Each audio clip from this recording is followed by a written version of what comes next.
বিশ্বনবী ফাতেমারে বললেন, ফাতেমা, আলী কোথায়? ফাতেমা বলল, আপনার জামাই আলী আমার সাথে ঝগড়া করে বাইরে গেছে। বিশ্বনবীর চেহারাটা আগুনের গোলার মতো লাল হয়ে গেল। বিশ্বনবী ডেকে বললেন, ফাতেমা, তুমি বিশ্বনবীর মেয়ে হতে পারো, কিন্তু আলী তোমার স্বামী। আলী যদি তোমার উপর নাখোশ থাকে, জান্নাতের দরজা তোমার জন্য খুলবে না। কোথায় গেছে আলী, কোথায়? বললেন যে মসজিদে নববীতে গেছে। বিশ্বনবী যেয়ে দেখলেন বালির উপরে আলী শুয়ে আছে।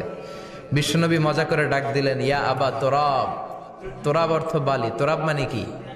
বিশ্বনবী ডাক দিলেন, ইয়া আবা তোরাব, মানে হে বালির বাবা আলী, ওঠো। এখন আলী ওঠে না, রাগ করে আসছে। বিশ্বনবী এদিক দিয়ে তাকায়, আলী ওইদিকে তাকায়। বিশ্বনবী ওদিকে আসলে আলী এদিকে তাকায়। মনে মনে করে এতক্ষণ আপনার মাইয়াই গুতাইছে, এখন আপনি গুতাইতেছেন। বিশ্বনবী যাই বললো, আলী রাগ করো না, ওঠো, তুমি আমার চাচাতো ভাই, আমার ঘরেই তো তুমি মানুষ হয়েছো। ঘাপটি মেরে হাতটা ধরে টান দিলেন। সাইয়েদনা আলী উঠতে বাধ্য হলেন। বিশ্বনবী কারো হাত ধরে টান দিলে ওই লোক বসে থাকতে পারে? উঠে গেলেন, ঘরে নিয়ে আসলেন। নিয়ে এসে বিশ্বনবী খাটের মাঝখানে শুইলেন। ডান দিকে শোয়ালেন আলীকে, বাম দিকে শোয়ালেন ফাতেমাকে।